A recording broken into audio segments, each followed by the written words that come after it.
Hello. Hawakan ko na lang.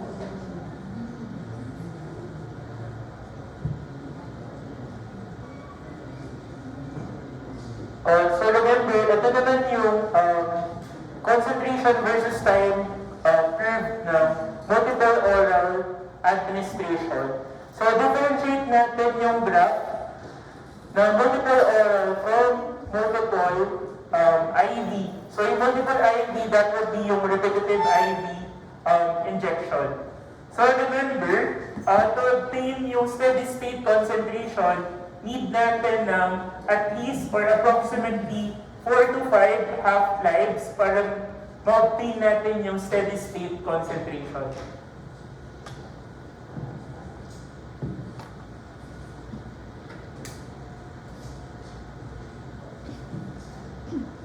So, as I mentioned, approximately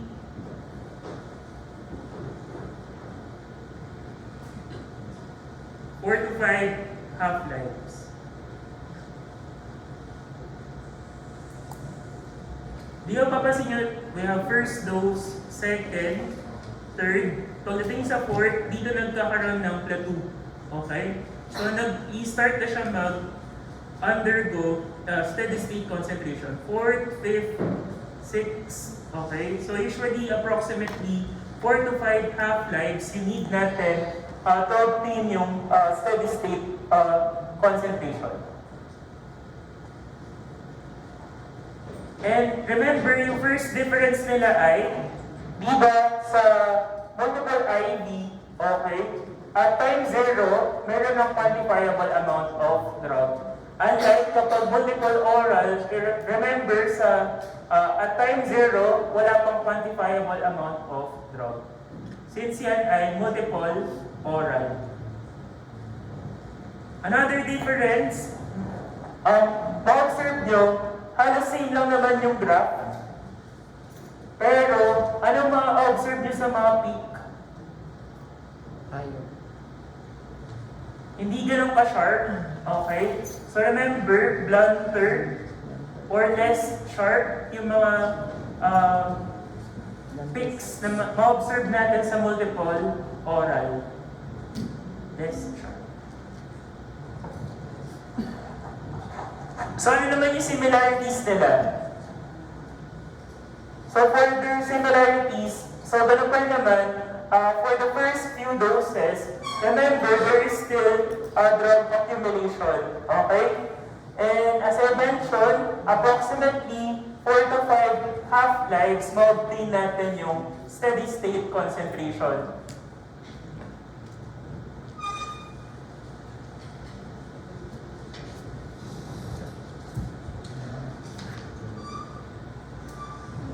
So remember, yung mga Cmax natin at steady state, ito yun. So ito yung Cmax natin, yung mga peaks natin na ma-observe dito at steady state. So this would be your Cmax infinity. Then yung mga nasa baba naman, that would be your Cmin infinity. Then ano yung nasa gitna, remember, yan yung Cav. Okay, Cav infinity, yung average. Okay? Yung nasa gitna, Cav. Yung mga peaks, Cmax. Yung mga nasa baba, we have Cmin infinity. Okay? Cmax, Cav, Cmin. So, remember, saan natin ginagamit yung mga Cmax infinity, Cmin infinity? So, yan yung magiging range natin. Diba sa range, merong upper limit and lower limit? So yung Cmax infinity natin, that would be your upper limit. So yung Cmax infinity, that would be your upper limit. Yung Cmin infinity, that would be your lower limit.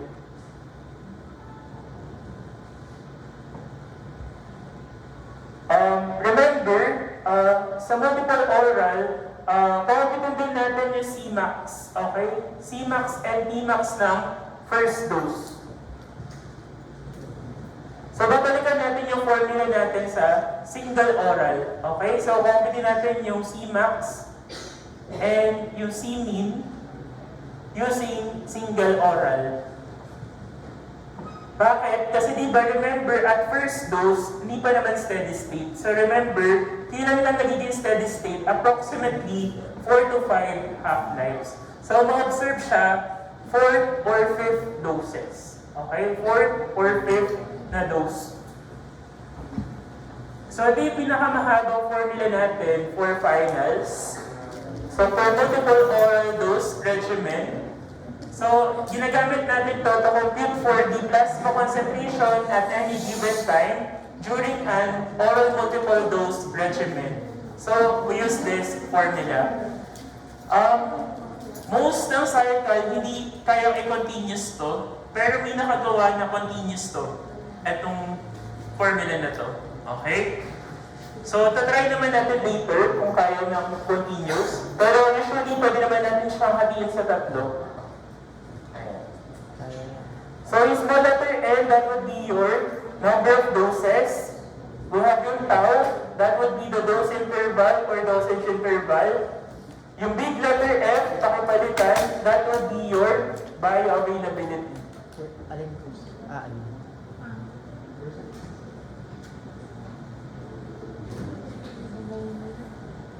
So, to compute for C ab infinity, so, same lang naman ang formula na ginamit natin sa repetitive IV.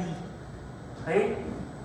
So, to compute for C ab infinity, so we have FDO over VDK, then we have yung tau.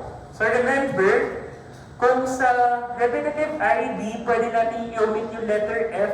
Dito, hindi natin pwedeng i-omit since, remember, pag oral, di ba yung mga orally administered na mga drug, prone sila sa first pass effect. So, hindi yan completely or 100% yung bioavailability. Kaya, hindi natin pwedeng i-omit yung letter F dito. So, pakitandaan po yun. And to compute for the total body clearance, yan ay, makakompute natin, pag pinag-multiply natin yung elimination rate constant and volume of distribution. Kaya nga dalawa yung possible formula natin for C ab infinity, pwede yung VDK i-replace natin ng clearance. So we have CLP, then multiply sa tau, or yung dose interval natin. Okay? So dalawa yung possible na formula natin for C ab infinity. Ano yung ma-observe yung relationship between the total body clearance and ng C ab infinity? So remember, habang bumababa yung total body clearance, tumataas ang C ab infinity. So they are inversely proportional.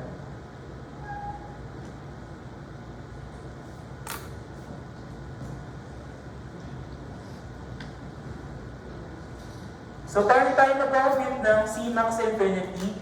So, remember, to compute for Cmax infinity sa multiple oral, kailangan muna natin computein yung TP. So, when say TP, this would be the time it would take to reach the Cmax infinity. So remember, when we say TP, this would be the time it would take to reach the Cmax infinity. So after natin ma-compute yung Cmax, TP, pwede natin computein yung Cmax infinity. So try natin sa sample problem. Sir, pakibasa. A patient weighing 120 pounds was given an oral dose of 125 milligrams of antihistamine to be taken every 8 hours for allergic rhinitis. The total clearance of this drug is 31.56 liters per hour, and the apparent volume of distribution is 22.5 liters per kilogram. The drug is 25% bioavailable and has an absorption rate of 0.75 R. So thank you. So remember, so para hindi kayo mahirapan, i-jot down lahat ng variables, lahat ng given dun sa problem. So meron ba tayong dose administered, yung DO? Ano yung dose administered? 125. 125 milligrams. Meron ba tayong tau or dose interval? Meron po. Anong keyword natin? Yung every. Okay? So, ilang hours? 8 hours. Meron ba tayong bioavailability? Meron. Ilang percent? 25. 25%. Remember, kailangan yan ay naka-decimal form. So we have 0.25. Meron ba tayong absorption rate constant? Meron. So we have 0.75 or raised to negative 1. So remember, pwede natin yung i-rewrite as 0.75 per R. Remember, yung R raised to negative 1, yan din ay per R. Okay? Pwede rin yan na R negative kasi automatic na kahit hindi mo na-indicate yung 1, okay, dun sa taas. Pero pare-parehas lang po yan. Okay? Ano ba yung given? Total body clearance, ilan? 31.56. So we have 31.56 liters per hour. Ano pa? Volume of distribution. Remember, to compute for the volume of distribution, need natin convert yung weight ng patient from pounds to kilograms. So 120 pounds. For every 1 kilogram, how many pounds? 2.2 pounds. Cancel pounds. So 120 divided by 2.2, so we have 54.55 kilograms. So after natin makuha yung weight ng patient in kilograms, i-multiply natin dun sa given na apparent volume of distribution.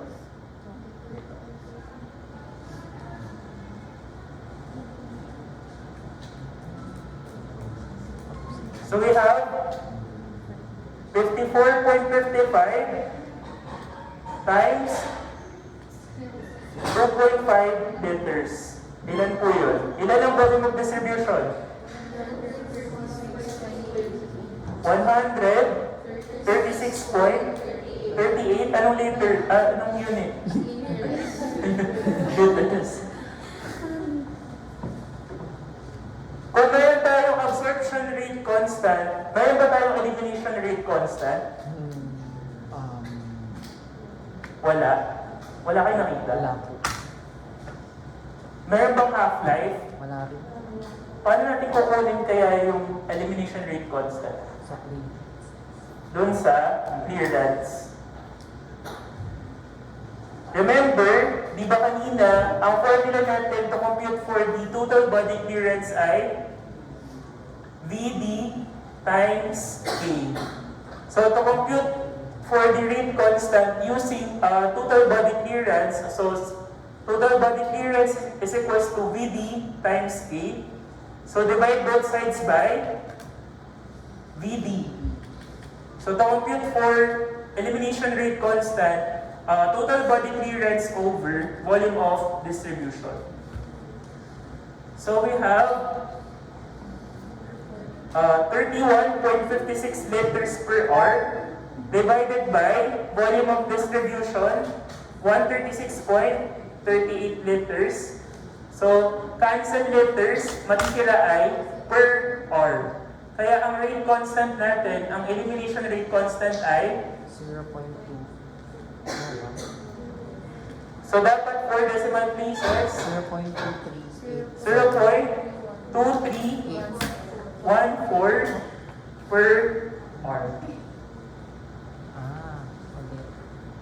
31.56 divide niyo po sa 136.38. So, bonus. Yan. Next. So from this information, need natin computin yung Cmax and Cmin ng first dose, followed by Cp at 3 hours after the 6th dose. Then Cmax infinity, Cmin infinity and C of infinity. So, computin natin yung C max. So, remember, ang kinocompute lang natin na C max na single oral ay yung first dose lang. So, to compute for C max, di ba remember, need muna natin computin yung P max. Di ba, need kasi natin yung P max sa formula ng C max. So, to compute for T max, so we have ln, ano ulit yung K natin, 0.75 divided by 0.2314. Then, K ay 0.75 minus 0.2314. Para compute yung T max, since yan ay T, dapat yan ay in hours.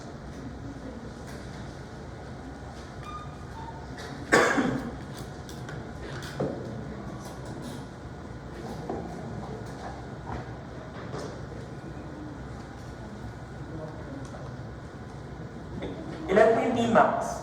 2.27. So we have 2.27. Anong unit? Hours. Since meron tayong T max, pwede natin computin yung C max. Okay? So we have 0.25 times 0.75 times 125. Di ba yun yung dose administered over 136.38?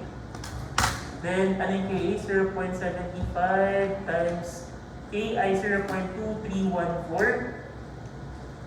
Then, Euler's constant, raised to negative 0.2314. Ano yung T-max na nakumpute natin? 2.27. Then, minus E raised to negative 0.75 times 2.27. So, kung di kaya continuous, pwedeng hatiin sa dalawa.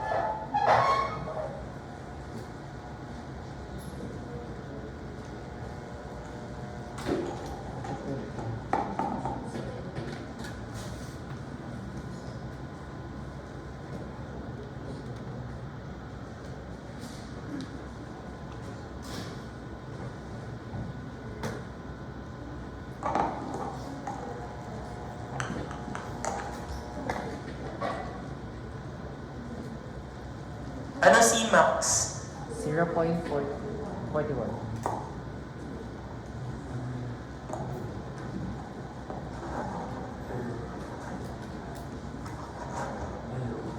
Hello? Hello?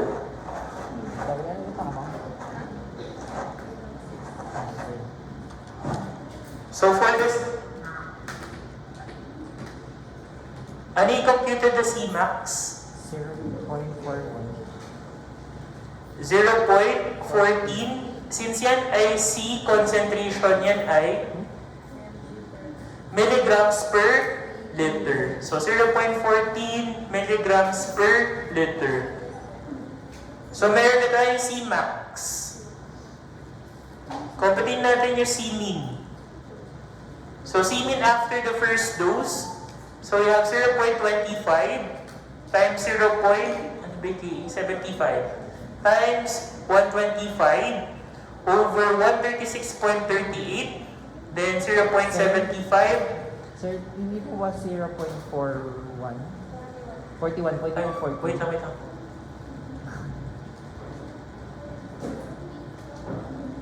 Sa, ano yung Yung C-max po. C max? Opo, 0.41. 41? Opo. Ano yun ako? Hindi siya, panglimang yun na to.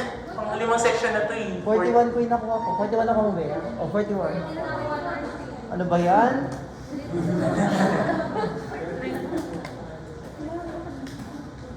Pairam ka nila. Try ko, ako yung gawa. Ako yung gawa. Sir, sinecheck ka.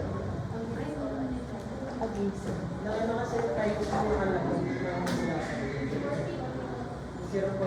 Ayaw nga, ako yung may kasalanan. Sorry, ako yung may kasalanan. Pagkukulang ko, sorry. Sorry sa pagkukulang. Ah, ayun. Yung si ano sa baba, yung sa denominator. Oh, ha? Sorry. So, KA minus A yun. So, 0.75 minus 0.231. Sorry sa pagkakamali. Sorry sa pagkukul. Basta, pag may nakita kayo, i-correct nyo lang ako. Okay.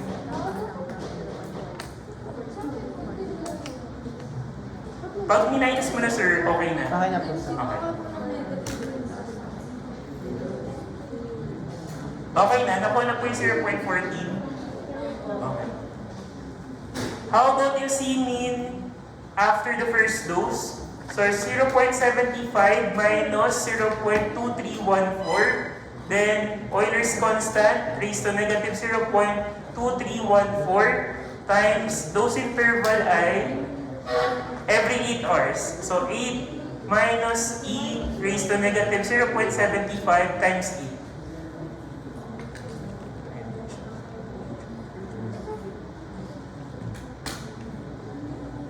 So remember, kung di kaya continuous, pwede nyo hatiin ulit sa gitna. Ano yung C-min infinity natin? Ay, sorry, C-min infinity tuloy. C-min lang to. Remember, first dose, single, oral tayo.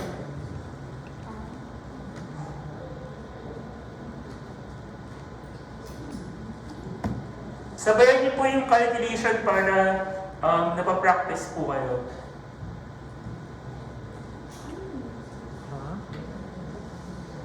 Ah, 8 din yung S. May answer na kayo? 0.05. So, 0.05 milligrams per liter.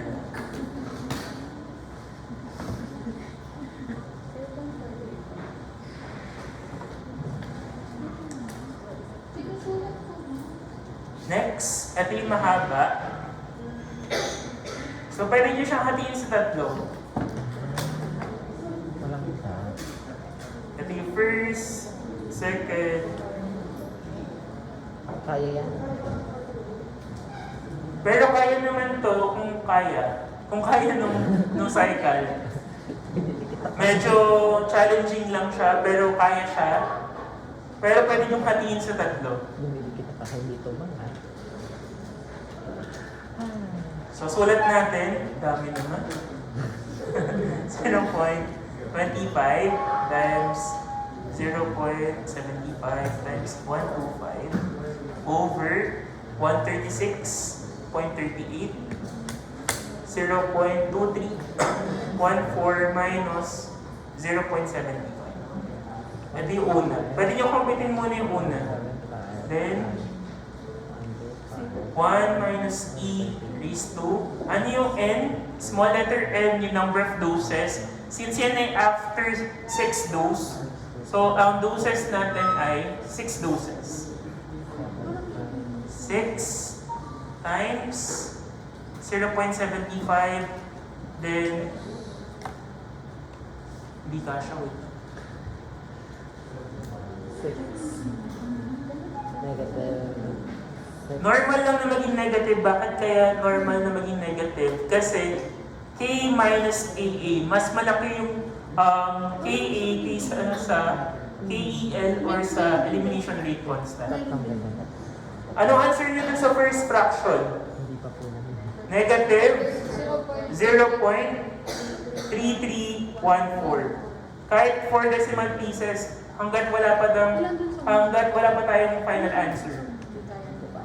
Then, yung second ay 1 minus E raised to negative 6.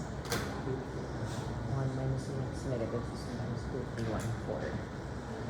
6 times 0.75 times 8 over 1 minus E. Tatanggalin niyo lang yung 6 kasi wala naman number of doses sa baba. 0.75 times 8. Then, Euler's constant raised to negative 0.75. Remember, small letter t, manggagaling dun sa problem. So, we have 3 R's. So, ito yung sa second natin. Paki-compute po yung second. So, remember, ima-minus natin yung answer sa second, sa third, before natin i-multiply sa first. Teka, naglalag na. Naglalag na eh. Isang ano lang. Oo, sige, diretso mo. Mahirap siya i-diretso eh. Oh, may minus. Ay, no. Huwag ipilit kung ano, hindi kaya. Pwedeng hatiin talaga. Be patient lang talaga. Kahit kung...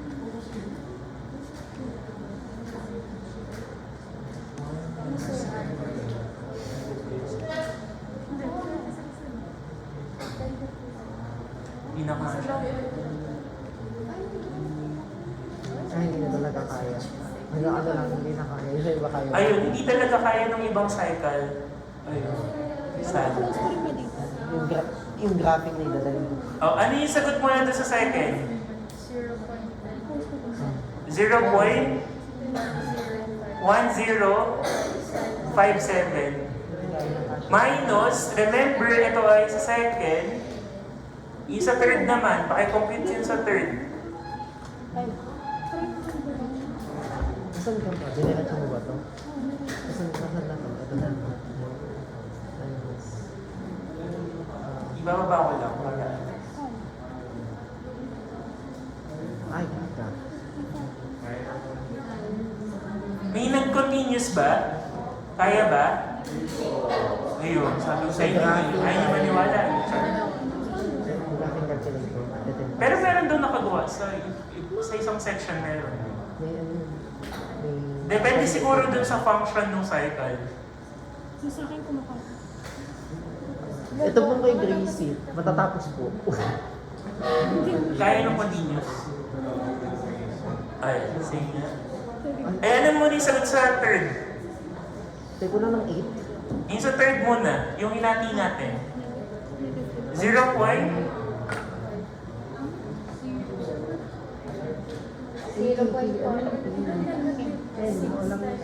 0.5925. Hindi key. 8 times 0.5925. Nakuha mo ba? 4. 1 minus e raised to negative 8 times 0.2314. Ay, nagkulang pa pala ako ng 8 dito. Sorry. Times 8. Oh, sorry. Ako na naman mali. Sabi na may ko. Sabi sa inyo, nagkakano sa inyo. Ay, sorry. Wait lang. Oo nga. Sorry, pagod lang. Ayan. Sorry sa pagkukulang. Negative 6. Ayan. Negative 6. Sure na ako dyan. Kasi di ba, number of doses, 0.2314 times 8. Paki-check nga ma'am kung 0.5925. So 1 minus e raised to negative 6 times 0.2314 times 8 over 1 minus e raised to negative 0.2314 times 8. Then remember, yung nasa labas na Euler's constant, yung letter t doon ay small letter t. Saan manggagaling yun sa problem? Yung 3 R's. So, Euler's constant, base 2, 0.2314 times 3. Nakuha niyo yung 0.5925? Ayan. So remember, pag minus natin to, remember, since mas maliit yung answer natin sa second, compare mo sa third, normal lang na maging negative yun. Okay? So negative 0.3314, pag pinag-minus natin yung 0.1057 and 0.5925, anong answer? Negative? Wala kasi ang cycle eh. Anong answer dito? Negative? 0.4868. Then, i-multiply niyo po to. Then, tsaka tayo mag 2 decimal places. Ito na yung final answer. Teka lang. Kaya mo sa'yo, kaso lang. Kaso lang nalilito na ako sa dami ng parenthesis.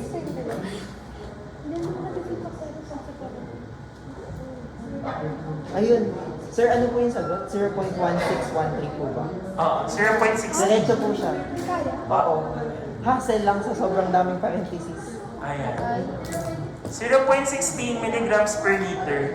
Tapos 1 point lang to. No? Diretso. Ano yan? Canon? So 0.16 milligrams per liter. Kahilo. Sorry sinusunod ko lang yung syllabus ko paano eh.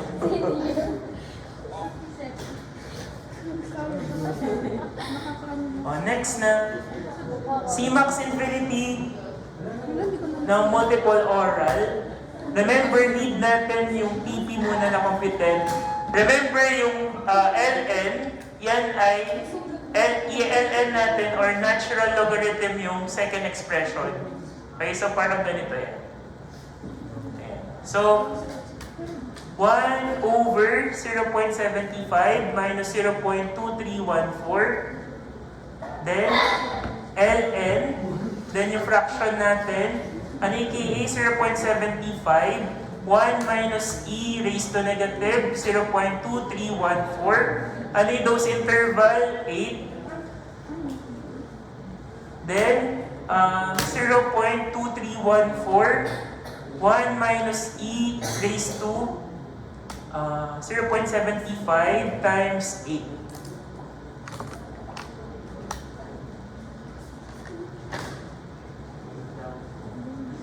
So, pwede niyong hatiin ulit sa dalawa.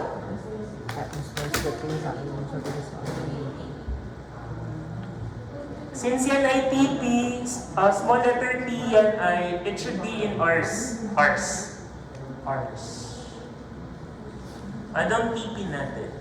Wala. Pwede yan continuous pero pwede rin hatiin. Ano yan? 1.94. Sige lang, hintayin namin kayo.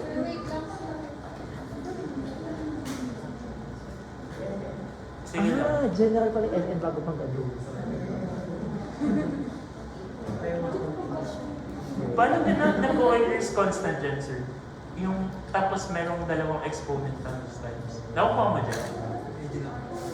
Kasi yung iba, nahihirapan sila pag Euler's constant tapos yung exponent may maraming... Paano ginagawa? Ina-enclose mo sa parentheses? Patingin niya, sir. Patingin niya. May budget po sa Diyos.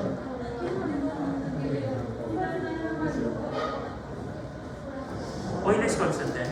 Mag-try ka man yung Euler's constant negative t. Paano? Hindi mo na siya na-erase? Hindi mo na na-erase. So, pag naka-Euler's constant, tapos ganyang function, hindi mo na ginaganito.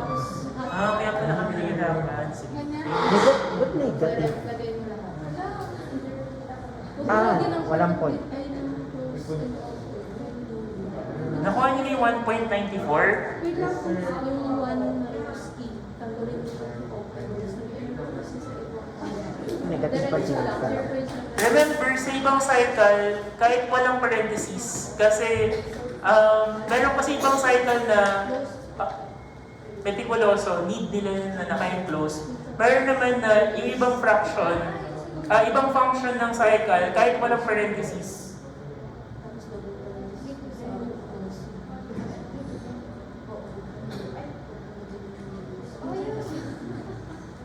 Ayun, 1.94. Ganun mo?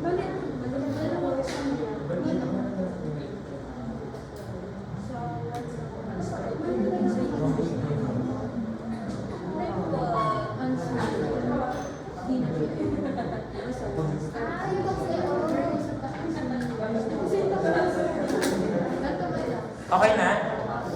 So, since meron tayong TP, computin natin yung Cmax infinity.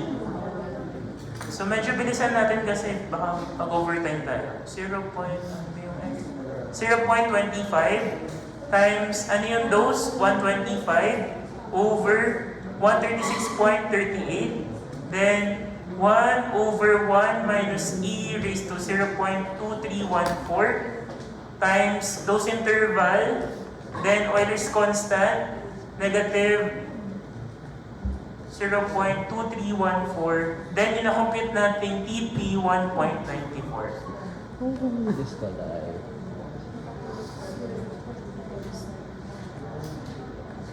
Doon pala sa lumang cycle, yung ginagawa ni Mr. Ramos, wala na, hindi na lang nilalagyan nung ganun.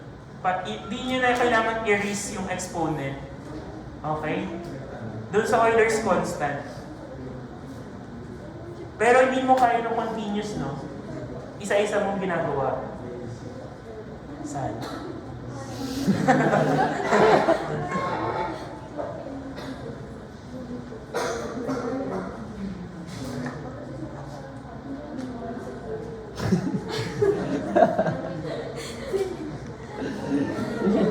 Kasi naman ulit ka ganun.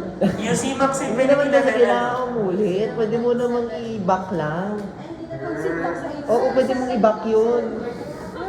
Ano ang answer? Tignan mo, yung kanina apat. Ano nag-syntax? 0.17 Apat na milligrams per liter. Ay, pwede mo. Ayun, pakipicturean po. Kahit nag-syntax sa iyo, nagbaback na. Kunyari, natanggalin ko to. How about yung C mean infinity? So we have 0.25 times 0.75 times 125, 136.38. Then ano yung KA natin? 0.75 minus 0.2314. Then 1 minus E, dami naman. 0.2314 times dose interval 8. Then E raised to 0.2314 times 8. Tapos di naman lalabas sa board exam. Sorry ha. Tinanggal daw yun sa board exam sa research. Kasi yung ginamit nilang calculator ay yung pangpalay. Yung ano? Yung okay. Walang, Yung walang basic cycle. Ay, walang... Basic ka lang po. Oo. Ma-active po kasi PRC. Kasi may incident ng cheating kasi doon. Kaya parang tinanggal.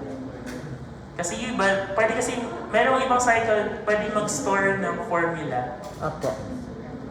Pwede po siya i-program. No? Ano yung minute? Zero. Bakit zero? Ano yun? Zero po yung lumabas. Tapon mo na yun. Ano daw naman? Hindi ko siguro alam pinasin. Sabi mo ba tama na yan? Hindi nabipindot yung decimal. Anong answer? 0.06. 0.06 milligrams per liter. Last na. Pero meron pa isa. Isa pa, mas mahaba yung isa. Kaya yan. Minsan na nga lang ako mag-maximize yung time eh. Mapagalitan na ako pag nagpa-early dismissal.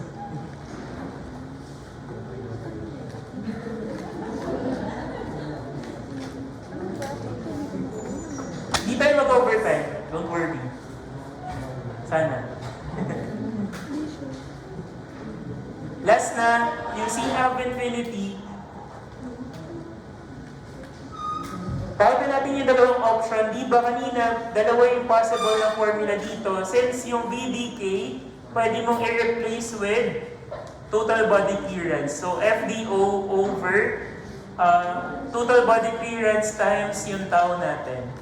So, ito yung option number 2. Option number 1 to. So, try natin kung pares lang yung magiging answer. So, 0.25 times 125 over 136.38 times 0.2314 times tau 8. Anong answer? 0.12 milligrams per liter. So try natin if yung, di ba may given kanina na total body clearance, yun yung gamitin natin. So 0.25 times 125 over ano ulit yun? 31.56 times 8. Pares lang ba ng answer? 0.12 milligrams per liter.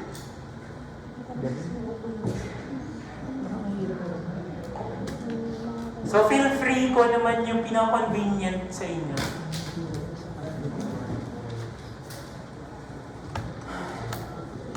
Okay? O CR break, 6:45 start tayo ng or tuloy-tuloy na para maka Go lang, sir. uwi-uwi na itong mga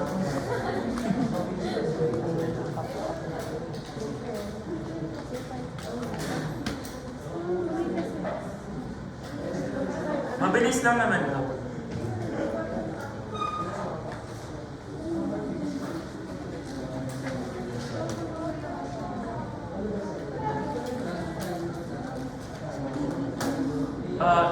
When you say dosage regimen, so start na tayo. When you say dosage regimen, it is defined as the manner in which a drug is taken. So remember, ano ulit yung two major parameters na ginagamit natin in order to develop a dosage regimen. So number one, we have the size of the dose or dose size. Then number two, we have the dosing frequency.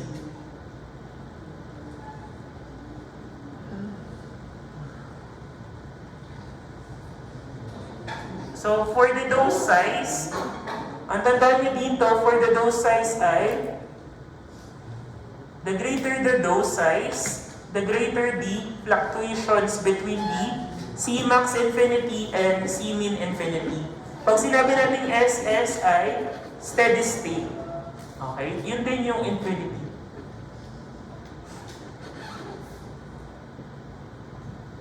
So, since greater ang fluctuation, di ba sinasabi ko sa inyo, pag mataas yung fluctuation, high risk for toxicity. Kapag below MEC, high risk for subtherapeutic effect.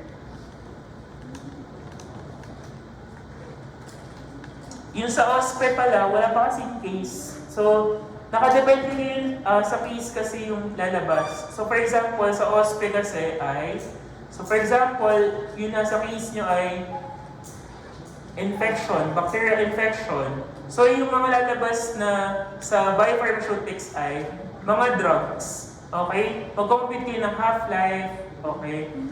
Zero order, first order. Hindi po itanong namin. Sabi po kasi lab subject. Kasama siya. Ano ba yan? Hindi naman ako nag-decide niyan. Ako nga, ayoko nga eh. Aklas na lang tayo. Kasi last sem, kasama yun, kailangan kasing magkakalink yung mga subject. Yun. Kasi kaya may case study kayo di ba sa PDs. Okay, yung case doon, okay, yung mga drugs doon, yun ay, kukumpitin niyo yung half-life. Pero hindi naman lahat, kasi may specific lang na mapupunta sa inyo na good for 5 minutes. Okay, na good for 5 minutes. Hindi siya yung mahaba naman ng mga formula. Mga ano lang, yung sa rate and order of kinetics yung lalabas. Sabihin ko naman kung ano yung pre-reviewin. Okay? Yeah. So, okay saan magalit? So, for the dosing frequency, so remember, if nag-increase tayo ng interval or mag-decrease man tayo, it won't affect the dose. So, remember, even we increase or decrease yung time interval, it won't affect the dose. Okay? Pero, kapag mababa, yung Cmax, Cmin, and Cav, yung ratio ng Cmax and Cmin nag-increase. So, inversely proportional to each other.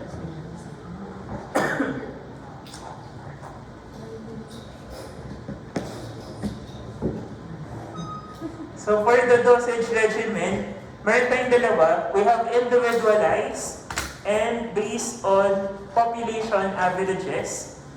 So remember, in terms of accuracy, mas accurate ang individualized. Kasi based yan on the individual pharmacokinetic parameters. So kinocompute talaga yung pharmacokinetic parameters ng individual patient. So dito ay personalized yung therapeutic plan. Kaya lang, anong downside nito? Yan ay masyadong expensive. Too expensive yan. Nauso kasi itong individualized dosage regimen or yung personalized sa mga sa US. So for example, breast cancer. Kahit na pare-parehas yung patient na breast cancer, remember, ang cancer ay continuously nag-mutate yung mga tumor cells, okay? So, hindi pwede na yung regimen mo for breast cancer patient 1 ay same lang with breast cancer patient 2. Remember, di ba may different stages din ang breast cancer? Okay? So, ano yung usually na ginagamit natin? Yun yung based on the population average. Kung papansin nyo sa mga package insert, sa mga syrup, and sa mga medication, yan ay based on clinical trials, yung average na. Okay? Ng lahat ng patient na nag-underwent dun sa clinical trials. Okay? So, most often na ginagamit ang based on population average, pero in terms of accuracy, mas mataas ang accuracy ng individualized. So, under dosage regimen based on population average, meron tayong fixed model and adaptive model. For fixed model, remember, assumes the population average pharmacokinetic parameters without any alteration sa mga parameters like absorption rate constant, bioavailability, volume of distribution, elimination rate constant.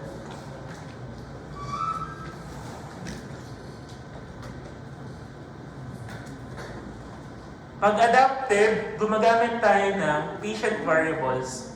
Usually yung demographic profile ng patient natin.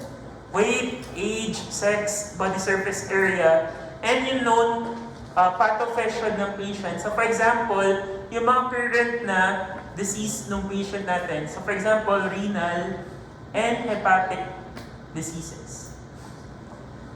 So bakit natin tinitake account yung mga disorders or disease sa kidney and sa liver? So remember, di ba, pag renal, excretion, hepatic ay for metabolism. Anong collective term ulit natin dito sa dalawa? Elimination. Remember, one of the parameters ay elimination rate constant. Kaya kailangan natin i-consider yung pathophysio ng patient, specifically yung renal and hepatic diseases. Okay? So for empirical dosage regimen, in terms of accuracy, yan ang list. List accurate method po yung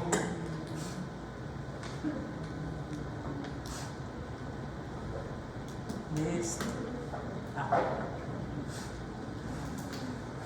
So remember, bakit siya least accurate among other approaches? Since dito, gumagawa ng decision yung physician based on his or her personal experience or clinical observation. So without computing or without considering yung pharmacokinetic variables.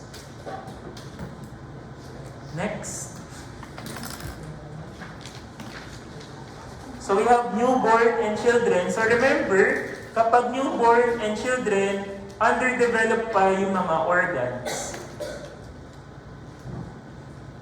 So immature pa yung renal and hepatic function. Since underdeveloped pa yung liver, underdeveloped pa yung kidney. Okay? Pag elderly geriatric patient, so remember, in terms of body mass, nagde-decrease yan, pati body flow and renal function. So remember, habang kayo ay tumatanda,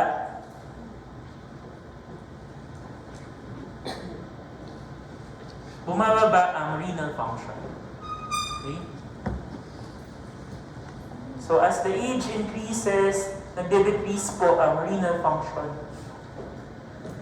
So ganun din, nag-increase din ang fat tissues sa mga elderly or geriatric. Yun yung reason bakit pag matanda na, mahirap magpapayat kapag nasa 50s, okay, late 40s, 50s, 60s. Kasi mahirap na, also, slow na rin ang metabolism nila, so mahirap na magpapayat kapag nandun na sa point ng geriatrics. Okay? Pag pregnancy, tumataas din ang fat tissue, tumataas din ang renal blood flow. So also, meron ding changes sa hormones. Di ba remember, meron mga hormones na tumataas during pregnancy. And merong additional na distribution site since aside from the mother, meron ng another organism inside ng mother which is yung baby. Okay, yung fetus. Ano yung most common EDR ng chloramphenicol sa mga newborn? Gray baby. So we have gray baby syndrome.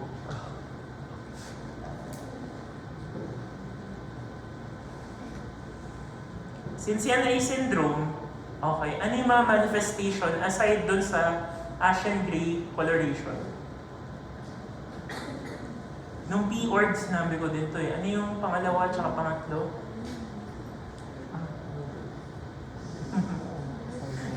Ashen gray coloration, ano isa pa?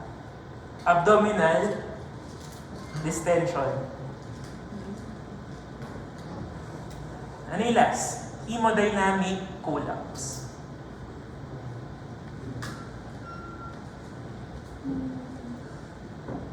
So, ashen gray coloration, abdominal distension, hemodynamic collapse.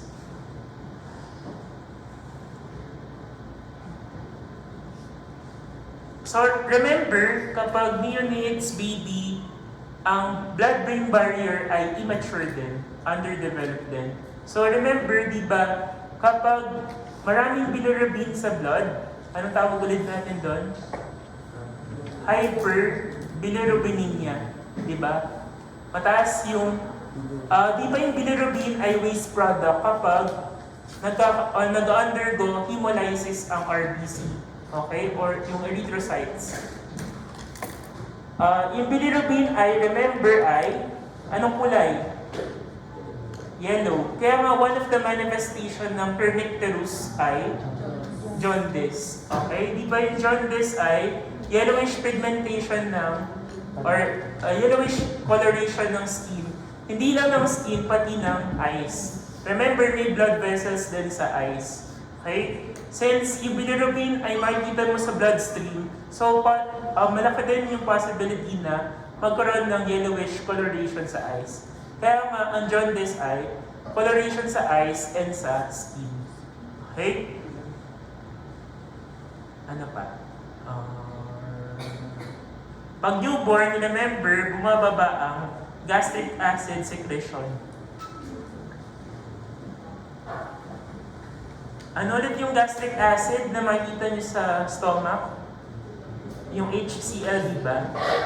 Since sa mga neonates, mababa ang gastric acid secretion, yan ay favorable sa mga antibiotic. Okay? Like for example, ampicillin, amoxicillin. Kasi itong mga antibiotics na to, mas na-absorb kapag basic yung environment. Since decrease yung gastric acid secretion, mas favorable yan sa ampicillin and amoxicillin. So, tumataas ang GIP absorption ng ampicillin and amoxicillin sa mga newborn and children. Okay? Kaya dapat monitored ang antibiotic sa mga neonates and children kasi nga, remember, underdeveloped pa yung blood-brain barrier nila. Okay? As well as yung other organs for metabolism and for excretion. Aside from the fact na mababa yung gastric acid secretion, mababa din ang liver enzymes nila, di ba? Anong specific enzyme ulit? Yung glucuronil transferase o yung glucuronosyl transferase. Glucuronil transferase. Di ba yun yung reason bakit ang predominant na metabolism na kaya nila, hindi glucuronidation. Ano yung major pathway nila? Since konti lang yung glucuronosyl transferase nila, sulfation. Kasi mas marami yung sulfokinase sa kanila. Since mababa yung liver enzymes nila, mababa din ang plasma protein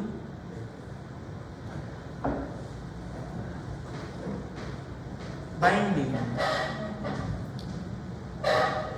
Mababa din ang GFR and ang tubular secretion.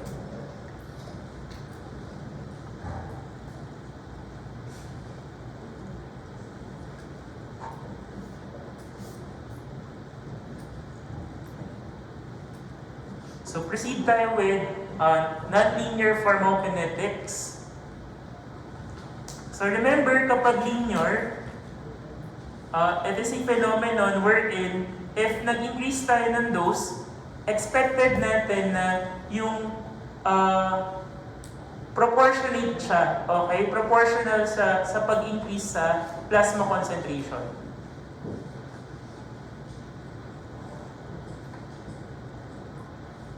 So for nonlinear pharmacokinetics, also known as capacity-limited, dose-dependent, and saturation pharmacokinetics. So remember, kapag linear, yan ay dose-independent. So wag malilito, ang pinagko-compare natin kanina ay dose and plasma concentration. Dito, dose-independent in a sense na yung change na dose, it won't affect yung other pharmacokinetic parameters. So dito, in a sense na pag dose-independent, hindi maapektuhan yung other pharmacokinetic parameters. Kapag non-linear, dose-dependent yan. Or saturation pharmacokinetics. So remember, kapag linear, it only follows first-order kinetics.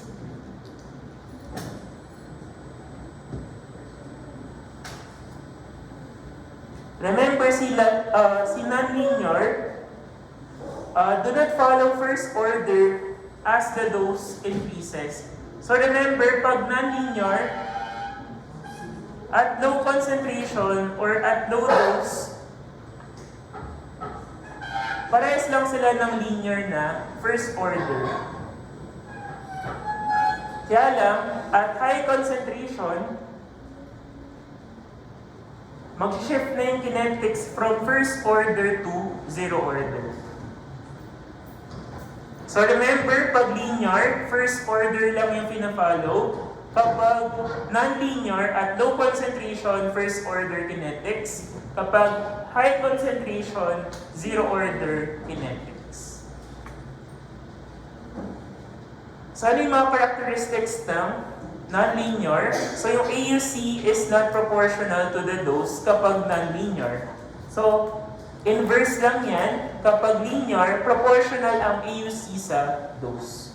Okay? So yung amount of drug excreted in the urine is not proportional to the dose. Non-linear din yan. And elimination half-life may increase at high dose. So remember, pag high dose, ano ulit yung rate and order of kinetics kapag non-linear, high dose? Zero order.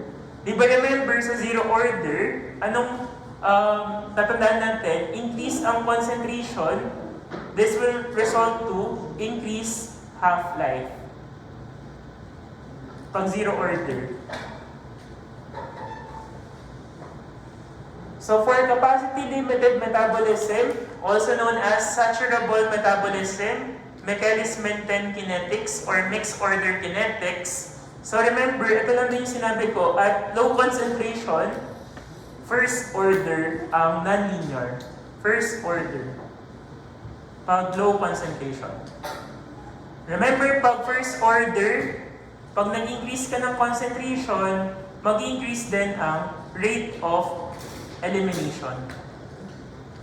So remember, at low concentration ng non-linear, at first order, nag-increase ang concentration, increase din ang rate of elimination. So remember, at higher doses, pag high na yung concentration, from first order, nag-shift na siya to zero order. Remember, pag zero order, kabaligtaran ng first order, pag nag-increase tayo ng concentration, it doesn't result to an increase in the rate of elimination. So remember, pag zero order, pag nag-increase ang concentration, it doesn't result to an increase in the rate of elimination. So for non-linear drug clearance, so remember, pag drug clearance ng non-linear, zero order yan. So ano yung correlation between clearance and half-life? So remember, since yan ay high dose, zero order, high dose. Pag nag-decrease ang clearance, mag-increase ang half-life. So bakit? So for example, kung mababa ang clearance, ibig sabihin, yung amount of drug na nag-clear or na-eliminate sa body ay mababa. So konti yung na-eliminate, konti yung nag-clear sa body. So ano nangyayari? Nag-accumulate sa body or nare-retain sa body. So mas nag-stay yung drug sa body. So remember, habang tumataas yung length of time or length of stay ng drug natin, tumataas din ang half-life. Okay? So ibig sabihin, kapag decrease ang clearance, remember, inversely proportional yan sa half-life kapag zero order, high doses. Okay? Decrease clearance, increase ang half-life. Pag nag-increase ang half-life, mas nag-i-stay sa body yung drug natin. Remember, nag-accumulate yung drug sa body. So, remember, pag nag-accumulate yan sa body, mag-lead to toxicity.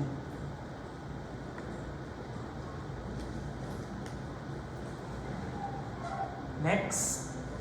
So, for multi-source drug product, so same ang active ingredient pero more than one ang pharmaceutical manufacturer. So for example, we have paracetamol. So, di ba, usually ano ba yung mga brands niya? Yung international brand ng paracetamol ay Tylenol.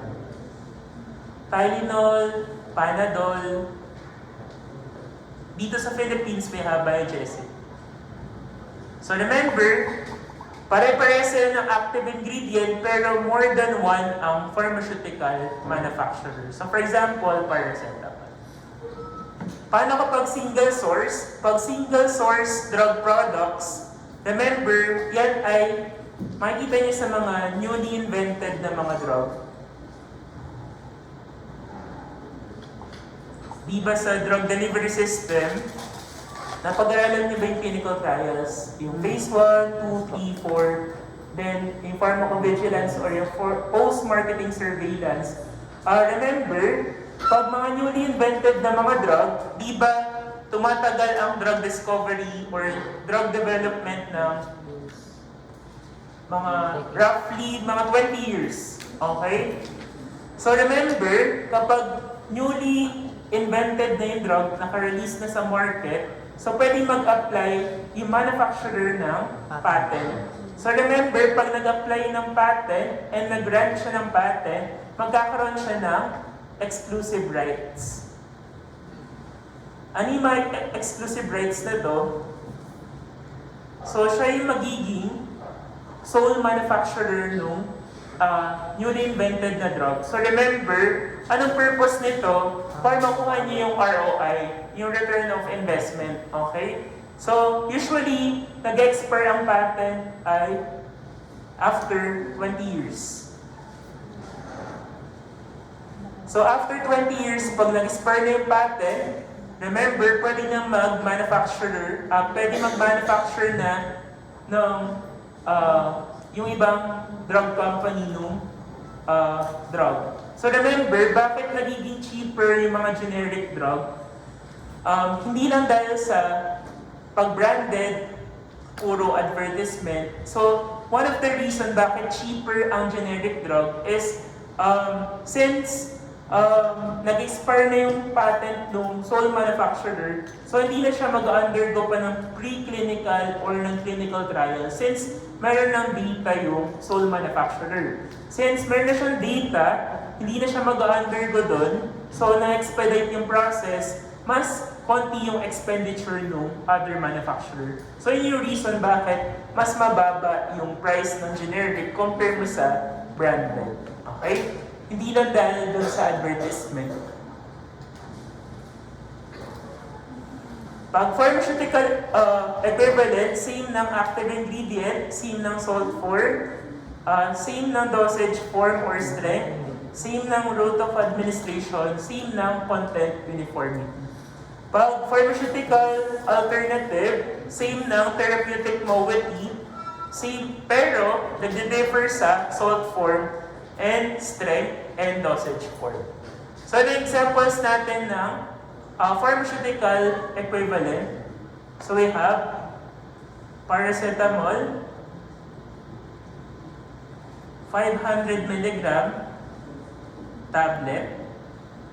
Then another example, paracetamol, same ng active ingredient, same ng strength, same ng dosage form. Pero yung isa ay innovator, for example, biogesic. Yung isa ay generic, for example, Rightmed. So yan ay example ng pharmaceutical equivalent. Paano pag pharmaceutical alternative? Ano example natin? So remember, nagdi-differ lang sila sa salt, dosage form, or strength. Hindi naman necessary na lahat sila nagdi-differ doon. Pwedeng isa lang dyan. Okay? So for example, tetracycline. Di ba marami siyang salt form, tetracycline. Pati na lang. Merong HCl, merong phosphate, di ba, tetracycline.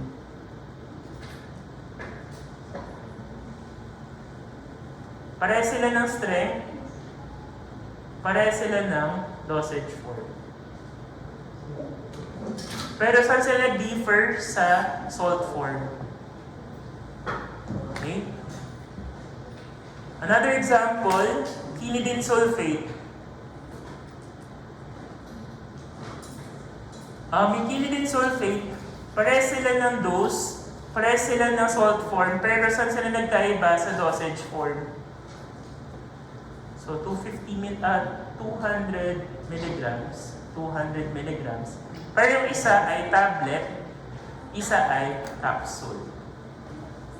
So pag nag-differ sila sa dosage form, nag-differ sila sa salt form, okay, nag-differ sila sa strength, remember, yan ay considered as pharmaceutical alternative. Pag pharmaceutical equivalent, same ng active ingredient, same ng salt form, same ng dosage form, same ng ROA, and content uniformity. So for example, which of the following drug products are considered to be pharmaceutical alternatives? Paki-check po, ano yung answer? Diba? Ang hinahanap natin ay pharmaceutical alternative. Alternative. Letter C. Okay, so we have letter C. So remember, bakit hindi letter A? Same ng active ingredient, same ng dosage strength, same ng dosage form. Bakit hindi letter D? Same ng active ingredient, same ng dose strength, same ng dosage form. Bakit hindi letter D? Same ng active ingredient, same ng salt form, same ng strength, same ng dosage form. Pero yung letter C, remember, magkaiba sila ng dose strength, magkaiba din sila ng dosage form. Next, sino naman yung pharmaceutical equivalent dito? Letter D. Bakit yung A hindi? Kasi pares, magkaiba sila ng strength. Letter C hindi rin kasi magkaiba ng strength, magkaiba ng dosage form. Letter D hindi rin kasi magkaiba ng strength. Then, letter E, kahit same sila ng ingredient, same sila ng dose, pero sa nagkaiba, sa dosage form. Still, pharmaceutical alternative pa din ito. So, yung answer natin ay letter konti na lang. Pag therapeutic equivalent, they are a therapeutic equivalent kapag safe and effective, pharmaceutical equivalent, and bioequivalent, and adequately labeled, and nagko-comply with the current good manufacturing practices. Okay? Pag therapeutic alternative, different yung active ingredient, pero same ng therapeutic use. So for example, ng therapeutic alternative ay, for example, aspirin and ibuprofen. Di ba pareha silang NSAID? Pero magkaiba sila ng active ingredient. Pareha sila for anti-inflammation. Okay? Ano pa? Yung mga pril, captopril, enalapril. Though magkaiba sila ng active ingredient, pareha sila ng pharmacologic class. Okay? Ano yung pharmacologic class kapag may pril na suffix? ACE inhibitor. Pareha sila for hypertension. Pag bioavailability studies, remember, used to define yung effect of changes sa physicochemical properties of the drug and yung effect ng drug product or ng dosage formulation on the pharmacokinetics. Kapag bioequivalent studies, pinagko-compare natin yung drug A and drug B na same ng active ingredient, same ng salt form, pero magkaiba ng dosage form. Okay? Pag bioequivalent studies. So ito yung nag-iisang calculation dito. So we have relative bioavailability and absolute bioavailability. So remember, kapag relative bioavailability, AUC ng drug A over AUC ng drug B, remember, yung recognized standard, tandaan, yung innovator drug laging nasa denominator. Okay? So we have yung innovator drug. Yun yung AUCB natin. Okay? So for example, atorvastatin, sino ba yung unang manufacturer ng or unang trade name ng atorvastatin? Di ba sa Pfizer, yung atorvastatin, anong brand name? Letter L? Lipitor. Siya yung pinakauna, innovator. How about si metformin? Si metformin ay, letter G, glucophage. Hindi Gochi, kasi yung ibang estudyante Gochi lang.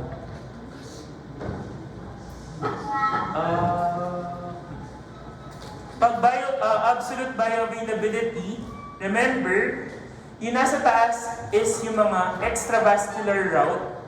For example, yung oral. Di ba pag orally administered, considered yan as extravascular. Pag nasa baba, laging intravascular yun. Okay? So, AUC-PO over dose PO over AUC-IV over dose IV. Okay? So, try natin. Sample problem. For relative bioavailability, so remember AUC-A over AUC-B. Remember, ang nasa baba is yung innovator. Okay? So, anong unit natin ng AUC dito? So, dito ay naka-microgram microgram R per ml. Di ba kung milligrams yan, yan ay milligram R per ml pa ba?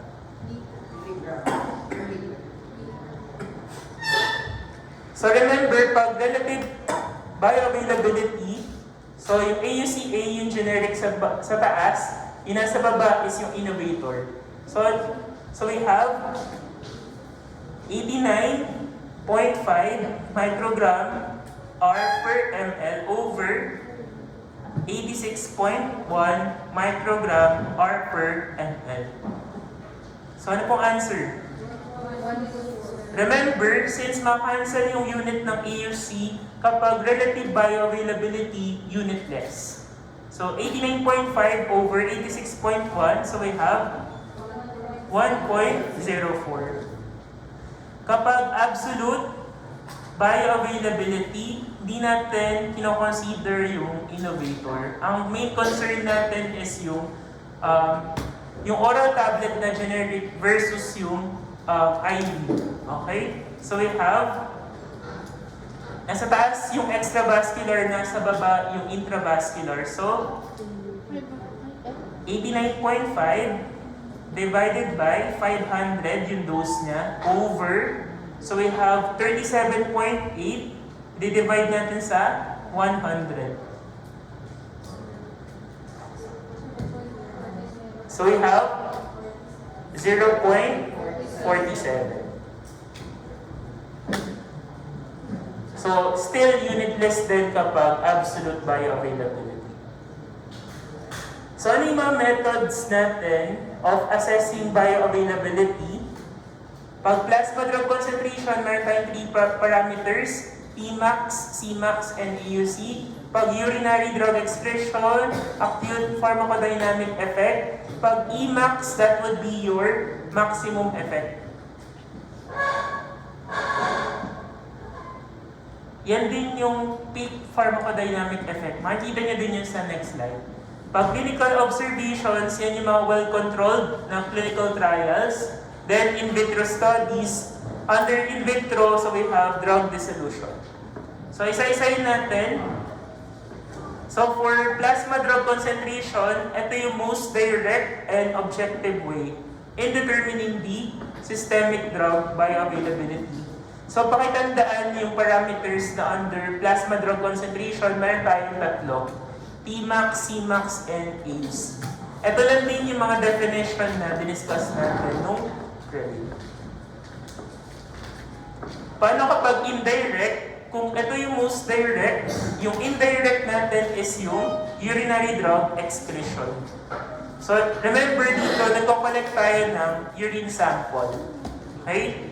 Yung DU, that would be yung cumulative amount of drug excreted in the urine. Yung small letter D, capital letter D, over DT, that would be your rate of urinary drug excretion.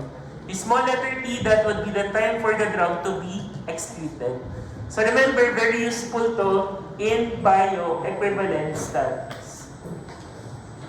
Kapag acute pharmacodynamic effect, yan naman ay for locally acting, non-systematically absorbed na mga drug product. Okay? Ano yung mga parameters natin? Halos parehas lang yan ng parameters ng alin? Ng plasma drug concentration. So, di ba kanina, meron tayong AUC, halos parehas lang yan ng total area under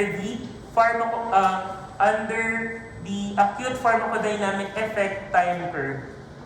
Okay? Yung peak pharmacodynamic effect, yan din yung maximum effect. Ang counterpart niya dun sa plasma drug concentration ay Cmax. Okay? Then yung time for peak pharmacodynamic effect, ang counterpart niya sa plasma drug concentration ay Tmax. Second to the last na to. Yung clinical observations, this would be yung less accurate, less sensitive, and less reproducible. Okay? Doon sa lahat ng na-introduce na approach. Then kapag in vitro studies, remember, most ng mga test formulation na na-identify natin as most rapid sa in vitro, most likely ganun din sa in vivo. So remember, ano ulit yung difference ng in vitro and in vivo? Yung in vitro ay done sa mga Petri dishes, lab dishes, test tube. Pag in vivo, yan yung meron test organism, may living organism or test animal. Okay? So last na to, I think na-discuss din to sa physical pharmacy yata. Ito ba? Yung biopharmaceutics classification system. Based on the aqueous solubility of drug and permeation of the drug through GI tract. So remember, pag mataas ang solubility, mataas ang rate of absorption. Kapag mataas ang permeability, mataas ang extent of absorption. So remember, meron tayong 4 classes, okay, under DCS. Pag class 1, mataas ang solubility, mataas din ang permeability. Ano yung mga drugs na yun? Class 1. Propranolol. Then yung anti-arrhythmic drug na verapamil. Class 2, low ang solubility, high ang permeability. Ano examples natin dito? Mga NSAID, naproxen, and yung anticonvulsant, anti-epileptic drug na carbamazepine.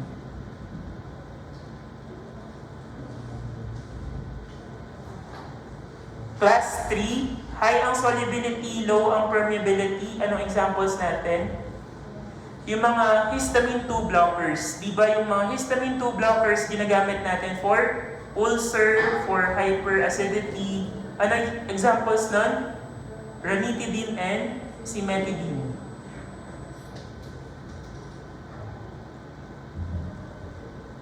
Then sa class 4, low ang solubility, low ang permeability.